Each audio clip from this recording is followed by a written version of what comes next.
Hi guys, welcome back to my channel. Kelvin here. So recently I got a comment saying that he's scared to invest, like a gassy Singaporean. Don't scared lah. Scared for what? Your teacher hit you more scary ah. And all along, I've been making videos on how to invest, what you can invest in, stuff like that. But then I realized I haven't thought about what to do if you are too afraid to start investing. So that's what I'm going to do today. I'll discuss whether is it okay to not invest your money, what does the data say about investing, will you actually lose money? And finally, what you can do to overcome the fear of investing. Sounds good? But before I start, I would greatly appreciate it if you can help to tap the like button because it will help out with the channel. In return, I will show you a dancing turtle. Alright, let's start right now. First, let's address a very important question. Is it okay to not invest? Here are a few reasons. First, you are a very hardworking person. You can just work, save money, and use it for old age. Second, the money in the bank is better than putting it in the stock market and losing everything, right? Third, you got CPF money for retirement ma. And fourth, if the money is still not enough, you got your children ma, you can just ask them for money. Okay, let's address all the points one by one. First, it is totally alright to work until old age. In fact, Singapore just raised their retirement age to 65. But if you take a while and think about it, let's say money is not a thing, you don't have to work for money. Is there something else that you actually want to do? According to a poll, only 6% would want to continue working full-time. More than one-third say that they will stop working, others say that they will only work for fun, some only want to work part-time.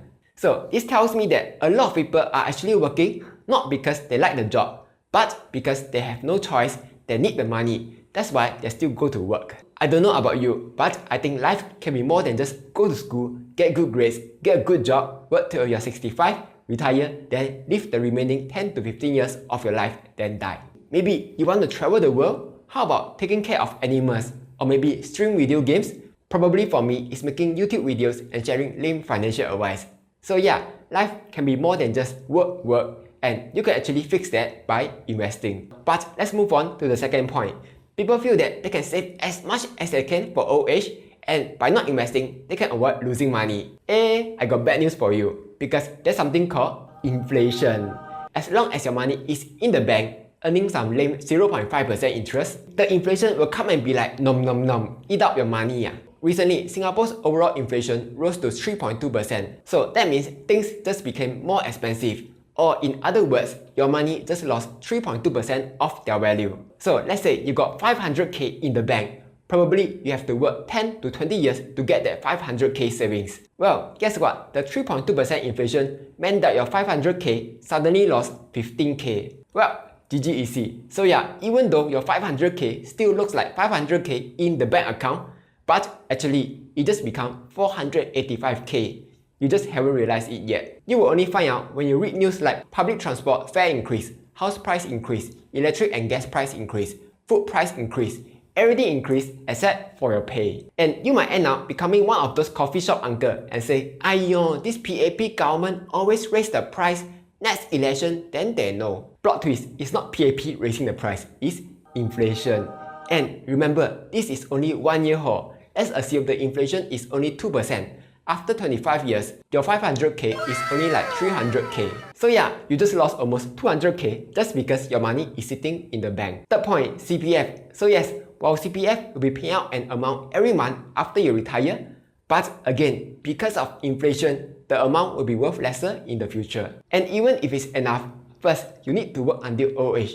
Second, the amount is only enough to pay for your basic standard of living. Like maybe if you want to travel around the world after you retire, oh, sorry lor, travel to Chinatown, Japanese garden in Singapore can lah. That $1,000, $2,000 CPF payout a month ain't gonna let you travel around the world.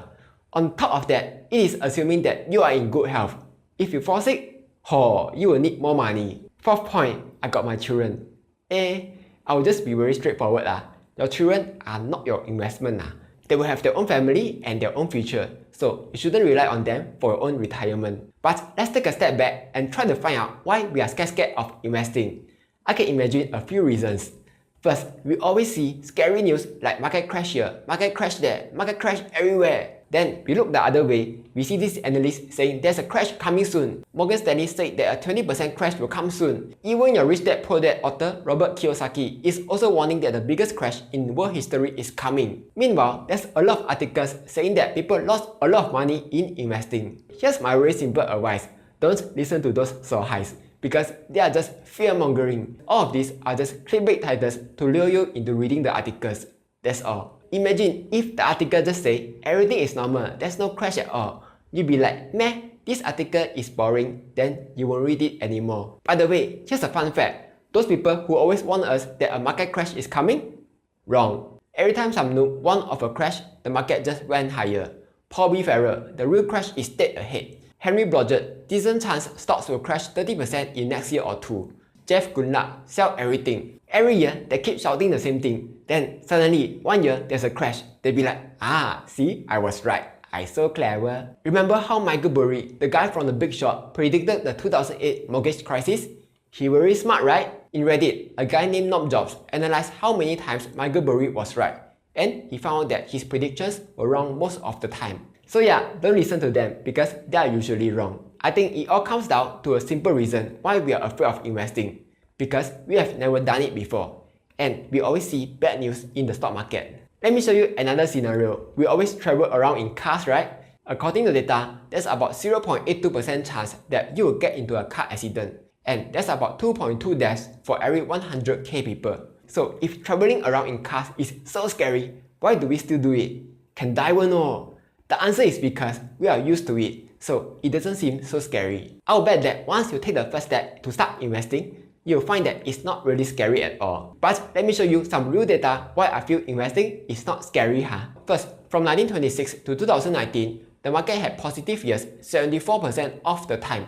So technically, you have 3 out of 4 chances that you will end up making money every year. Second, even though there have been market crash everywhere, it's not as scary as you might think. In the past, there have been a lot of market crashes. Some dropped by 20% all the way to 56% in 2007. The bear markets lasted anywhere from a few months all the way to 31 months. Then you'll be like, wow, lost 56%, like a lot more. But if you look at the data, over 93 years, there's only 5% chance that you will get more than 40% declines. And the average decline was only 17%. And also, if you look at the bull market and bear markets, you will see that bear market drops are much shorter and lesser compared to bull markets, where it's much longer and the returns are much more. If you look at the S&P 500 chart, let's say you invest here, you will already be making money. What about right here before the 2007 crash? Man, you already more than double your money now. Or what about the recent 2020 crash? You will have still recovered all the losses and made more money. In fact, it was found out that between 1926 and 2011, if you just buy and hold for only 1 year, 3 years, 5 years, there's a chance of losing money. But if you hold for 20-year periods, you wouldn't have made any losses because stonks. So those were all the facts that show that investing can make money over the long term. And of course, that's only if you buy the good stocks. You don't buy some random meme stocks like AMC and expect to make money. So here's my recommendation. First, you need to be buying good stocks. But where to find good stocks? Okay, here's my tip. When you are in school, you want to copy homework, you copy from the smartest guy, right? Hashtag not academic advice, hashtag don't copy homework. But you get the idea. So if you want to find good stocks, just look at the top holdings in an ETF. For example, for Singapore stocks, you can check out STI ETF. You got stocks like DBS, OCBC, UOB, Ascendas. Or if you want US stock, you can check out the S&P 500. You got stocks like Microsoft, Apple, Amazon, and so on. All these are good companies and they will keep coming out with new stuff every year, which will increase profits, which means the stock price will go up over time, which means if you invest in them, you should be alright. This was how I personally started. Like everyone, except for Warren Buffett Coco, I was super scared at investing. But one thing that helped was that I started small. At first, I was investing a few $100 every month. And when I see my investments going up, I became more confident. Then I slowly increased my amount every month. By the way, this strategy is called dollar cost average. The good thing about this is, if you keep investing every month, market go up, you buy, market go down, you cry a bit, then you buy more. Over time, you'll buy at an average price. For example, for my Tesla stock, I bought here, bought here, bought here. Even when it was all-time high, I still bought. And right now, my average price for Tesla is around $400. So that's my advice on how to get started on investing. If you have any questions, you can ask me down in the comments below and I will try to answer them. I also have a Discord group where you can discuss about stocks with one another.